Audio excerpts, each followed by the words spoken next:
Hey everyone, I want to share a couple of finished objects. I've got both a scarf and a beanie you wouldn't have seen before, as well as a pair of socks that you will have seen before. I've also cast on a new project, and I have some acquisitions to share, both yarn and not yarn. So let's kick it off, as always, with the finished objects. I think I'll start with the ones that you might be familiar with, and that would be my Drowse socks. I finally completed these socks. They've been on the needles for me since early in the year. These are designed by Kaori Katsurada or Cow Knit, and they are a top-down brioche leg sock pattern. So the vibe of these is house socks. So they are super slouchy with this lovely brioche leg, a twisted rib cuff, a heel flap and gusset, a regular sole, and a 1x1 rib instep, and then a normal wedge decrease toe. I finished these a little while ago actually, and I've been wearing them lots, which you can probably tell because the heel is all starting to felt just a little bit, as most socks do, and my camera doesn't think that's very interesting. So yeah, I've been wearing these pretty much every night when I get home. It's the middle of winter here, it's freezing cold, and I have loved having a pair of house socks to put on. I love that the leg is so loose. That's just perfect for if you're gonna go to sleep in these socks, because sometimes regular socks kind of cut into your leg a little bit and cut off your circulation. These do not have that problem. They are so comfy and cozy. I do want to say that while the brioche leg, which kind of rolls up like a leg warmer, is very comfy, the socks do fall down just a little bit on me, meaning the heel slips underneath my foot just a little. So sometimes I'll wake up in the morning and the sock is like a little bit off. So I think I could have done with a little bit, let me just show you, just a little bit of a regular leg here, maybe would have cinched it in and prevented it from slipping down, because this is so loose, it kind of comes off my heel just a little bit. But I'm so happy with the look. Can you believe the pose I'm pulling here? I'm so happy with the look. I love the way the yarn turned out. It reminds me of like Reese's Pieces or like peanut butter chocolate colorway. And I've actually gotten a lot of compliments on it. So the intention was not to wear these really out and about, but I have kind of like needed to go to the shops or needed to go to a friend's house, and I've just slipped my Birkenstocks on and worn these out, and they actually have garnered quite a few comments, and a lot of people ask me if I knit them. So I've gotten to inform a few people to the wonders of knitting by wearing these. Yeah, and I haven't washed them yet. I really need to. I'm a little nervous after I washed a pair of socks that I knit for my boyfriend last year. I knit them in the Wool Chambers sock yarn, and I washed them in the machine on cold, and they have started to felt. They pretty much don't fit him anymore, really losing all their definition. They're feeling more like a felted slipper over time. So that makes me really nervous to wash my other socks in the regular washing. So I think I'm gonna do a kind of sock washing, hand washing afternoon, and just do them all by hand, because it makes me nervous that they're gonna felt. And I spent so much time making them. As I said, the brioche cuff on these took me a really long time. I didn't care for it. So I don't think I'll be doing any brioche projects again soon, but I am happy I learned to do it, and it was one of my goals for the year. So my Drowse socks are finally done. I'm calling these my cream egg socks on Ravelry because they remind me of the inside of a cream egg. And in terms of yarn used, let me just let you know how much they took. Less than I thought. In the main colour, which is Claret Cup from Dilicious Yarns, I used 62 grams. And in the secondary colour, of which I had about 25 grams, I used 18 grams. So I only have a couple grams remaining. So these have gone into my scrap pile for me to figure out something to do with. Let's move on to my next finished object, and now we're into the projects that you guys wouldn't have seen before. It's my boyfriend's birthday very shortly, and he asked me for a beanie.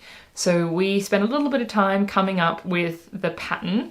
I wanted to try designing my own beanie pattern, and I also wanted to incorporate a colorwork motif, and he had a look through my Knitivation colorwork Stitch Dictionary book, and he picked out something that he really wanted on his beanie. I was not so sold, but it was his birthday, so I did what he wanted. So this is what we ended up with.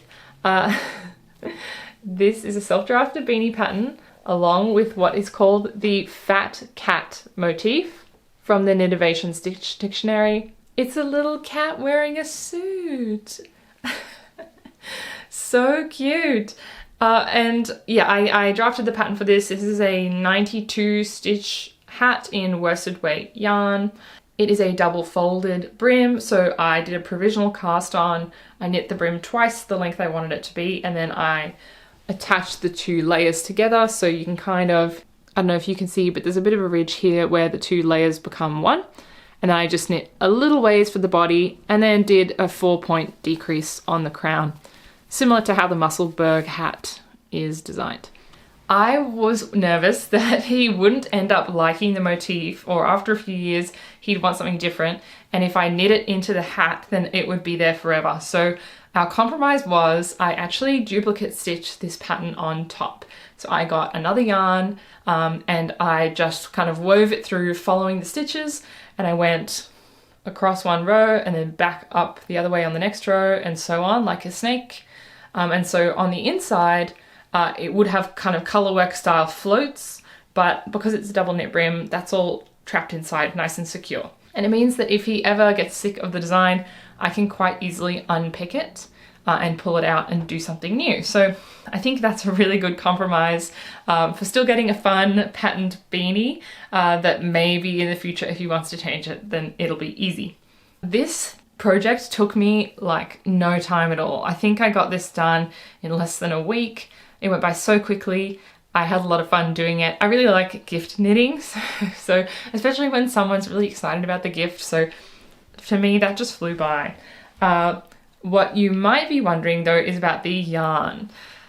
He had a very specific color palette in mind. These are his colors he chose. He said a navy blue, and then he showed me this color, which is not navy blue. It's a deep jeans blue, and he wanted orange, almost high vis orange, but not quite as bright. So like a bright orange.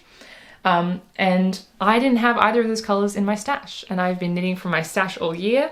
But I decided to make an exception for him. So I ended up buying one of my favorite yarns. I've used this before. I've gotten it secondhand and I love it.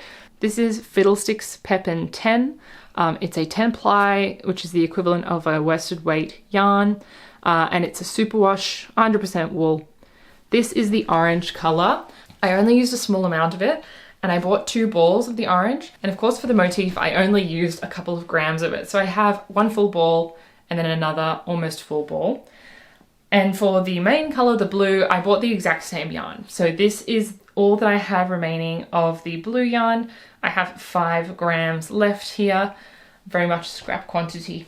So that was officially my first yarn purchased of the year. I've been doing really well at my no buy challenge. But I just wasn't going to compromise and make my boyfriend something that he wasn't in the colors that he liked for his birthday. So I'm really happy with the purchase. I'll be able to make him another beanie out of this orange yarn. So I'm thinking I might do another Jason's Cashmere hat, which is a pattern I knit for my mum last year.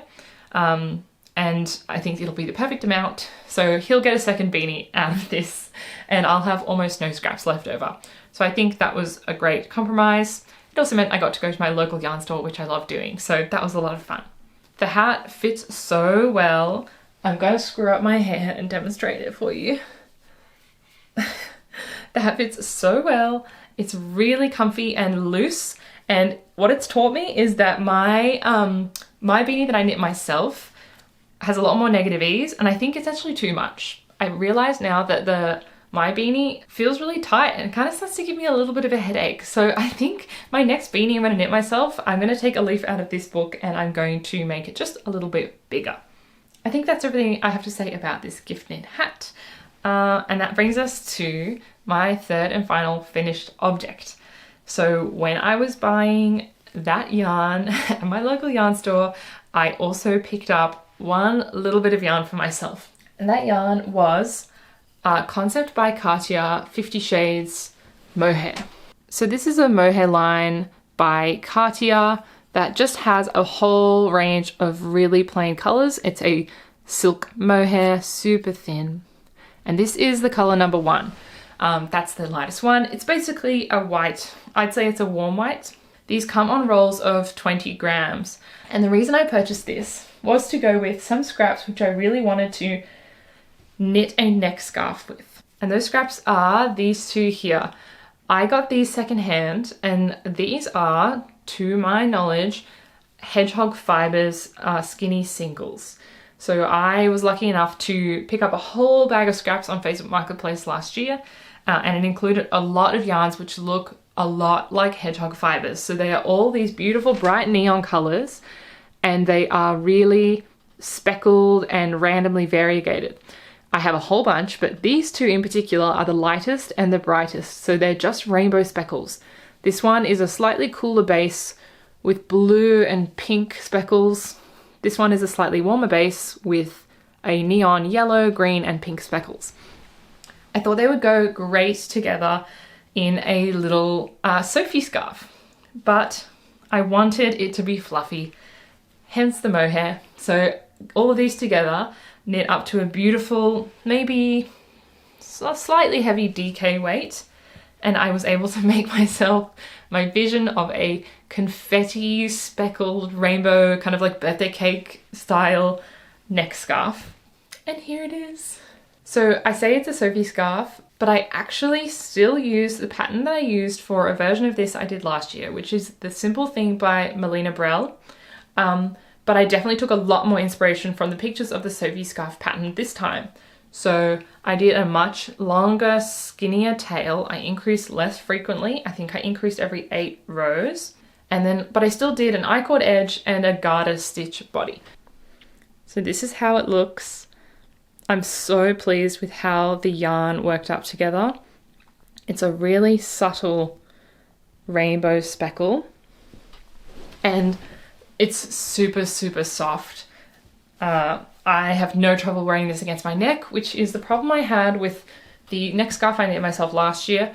The yarn I chose just wasn't very soft. It wasn't super scratchy, but against your neck, you kind of need the softest yarn you can get. So I was just so pleased with the softness of this yarn and the length I was able to get out of it. So as you can see, I'm able to wrap this around my neck twice and tie it, which I wasn't able to do with the last neck scarf I knit. It was a kind of one and done thing. So twice is much better. You're able to knit a thinner scarf, like not increase as widely, and also wrap it around twice so you get plenty of warmth around your neck. I'll put up on the screen exactly the length I knitted to, but it's longer than you think. It's like almost my arm span long. And I just think the colors are so fun. These aren't colors that I would really wear in a garment. So I was kind of wondering what I would do with the yarn. But I think a neck scarf like this is perfect, especially from far away. It looks kind of like just a warm white, an off-white. It's not really a statement, but up close you can see the lovely texture and you can see the colors, and it looks handmade in a good way, I think. I'm not the biggest fan of garter stitch in the world, but I do think it suits this pattern really nicely because of the additional squish you get out of it.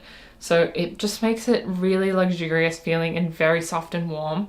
And I think the speckled yarn really lends itself to the garter stitch well. And it's just so easy to knit garter stitch flat, so the project is really, really quick. So I knit this scarf in 3 days, and it was just a couple of hours a day. Really, really fun, Moorish winter accessory. So if you haven't knit a Sophie scarf or a Simple Thing, I highly recommend it. I'm probably going to knit more in my future. Okay, I'm going to keep this on for the rest of the video because it's really soft and warm and I want to show it off. I've got to have a tea break. Hang on. Okay, so we've covered off my finished objects and my yarn acquisitions kind of all in one. But I do have one more acquisition. I actually got this a little while ago, but I forgot to include it in my last podcast episode. So let me introduce you to my new yarn swift. Finally, I bought this online and it arrived a couple of months ago, and I've had a few opportunities to try it out. And this really does change the game when it comes to winding up skeins, because previously I was just wrapping the skein around my knees and then, you know, winding the ball up from there. So this is an interesting swift that I don't see a lot of talk about. This is a tabletop umbrella style swift. To my understanding, there's mainly the umbrella swifts which attach to the side of a table and then extend out with an accordion like so. And then there's what's called an Amish swift, which is the kind of 2 planks of wood with wooden dowels in them. And you can kind of set it up and take it apart, and it packs down flat. I didn't love either of those options. I wanted the umbrella style top, but I don't have a desk in my house or a table that has a really good edge on which to clamp the swift. So when I saw this, which is an umbrella style swift with a heavy wooden base which just sits on your table, I thought that was perfect. This is from Phoenix Needles. I believe this wood is the Indian rosewood variety, but they have a couple of different woods. This just goes nicely with my furniture. So all you do is you pull out the arms to the length you want, and then you can tighten this here, and then it's fixed into place. So you can make it fit whatever size skein you have, and then when you're all done, you just unscrew it and it collapses back up. And I think that it makes a really nice piece of furniture. Like, it just sits on my bookshelf. It's a little bit of a statement. It doesn't take up that much room. It is heavier than I thought, but I'm actually glad because it's quite stable. So you're not at risk of accidentally like knocking this over when you're winding. And yeah, I'm just really happy with the purchase. It is a little more on the expensive side, but since knitting is now one of my main hobbies, I thought it was a perfectly good investment to make. So yeah, okay, we're flying through it. I think that means we're up to the final category, which is going to be works in progress. Now, at the moment, I really only have one active work in progress. I have a few others that I've talked about on my last podcast episode, but I haven't worked on them in the past month or so. What I have been working on is a new project, and that is Summer Lee's Hibernal DK socks. So we'll start out with a yarn. I'm knitting these in my very vintage Patterns Patternile yarn. So this is a yarn that they still sell, but this is just the old label of it, and I have a whole bunch. I got enough to knit like 2 garments, but I just don't think it's the right yarn for a garment. It's not super soft. It's just 80% wool. I know Patternile now advertises itself as a merino wool. This just says wool, so maybe it changed between when this wool was produced and now. It's also got 20% nylon. And it's a beautiful, mild blue, green and brown yarn. So it comes off predominantly blue, but a very steely grey blue. And I'm holding 2 strands of this together to knit up the Hibernal DK socks. And as you can see, I have one finished sock and one kind of like half or 2/3 done sock. So let me show you the finished sock, and jump scare warning. I haven't blocked this sock, and this is maybe the ugliest unblocked sock I've ever seen in my life. Look at this nightmare. It has a particularly lovely toe shape. So let me just walk you through what's going on here. So we're starting out at the top with just a 1x1 ribbed cuff, and then the kind of feature of the Hibernal pattern is this mock cable. So every couple of rows you do almost a bind off. You kind of slip 1 stitch over another 2 stitches, and then in the following row you do a yarn over to add that stitch back in. And you get this nice texture which looks quite a lot like a cable, but it's a lot easier to do on sock needles than a cable would be. I chose to do a regular heel flap and gusset for the sock because I know those fit me really well, and sometimes I found socks a little bit hard to fit. But what I did do differently is I tried out an Eye of Partridge heel for the first time. So that is a heel flap where instead of slip 1, knit 1 every other row, you alternate between slip 1, knit 1 and knit 1, slip 1. So you end up with a nice kind of geometric heel flap pattern. It's quite hard to see in this yarn, so I do think it looks nice, but I don't think it was like hugely important to the feature of the sock. Something that is a big feature is this princess sole. So once I did the heel flap and I got to the heel turn, you can probably tell this is all purl stitches, and this is the outside of the sock. So I chose to put the purl stitches on the outside for the bottom of the heel and the bottom of the foot to create a princess sole. So the reason I did that was because I found that when I'm wearing my hand knit socks, I can feel the purl bumps on the inside of the feet. And so I had a little look around, and I heard that some other people also had that problem. And so the princess sole was invented, which is where you knit the bottom of the foot in reverse stockinette. So the smooth knit sides are facing your feet and the kind of bumpier pearl sides are facing the ground. So I thought I'd give that a go for these socks. And I can definitely say I've just tried this sock on a couple of times. It's a noticeable difference. It is smoother on the inside. So if that's something that you struggled with, definitely give this a go. I think also this yarn was a good choice for this particular feature because it's a very mild yarn. It's quite hard to see the textural detail, so I think it camouflages it quite well. And then the toe of the sock I've knit. the toe of the sock I knit a round toe. So that is where you decrease on one round and then you knit some plain rounds in between, and then you decrease again and you knit some plain rounds in between. And it creates a nice toe with no seam in it, which I quite like. Now, these are DK weight socks, so it's fingering weight held double, and of course they go way faster than regular fingering weight socks. So I'm already past the heel turn and onto the gusset of my second of the pair. And I think I'll have these done in the next week, I'm hoping. And yeah, I'm hoping that this yarn ends up being a real workhorse sock yarn. It feels very sturdy. This is not a superwash, like squishy sock yarn. This is something that feels like it's gonna last me maybe years. So I think I might do a bit of an experiment when I finish these where I keep track of how many times I knit them and how long it takes me to wear a hole in them. So let me know if that sounds interesting to you. But yeah, I'm excited to have a DK weight pair of socks that are not really house socks. These are socks I could wear to work or inside boots, and they're really thick and warm. And I think would be lovely to go on a hike in. And I'm just happy to be expanding my hand knit sock collection for myself. Okay, I think that might be it for today.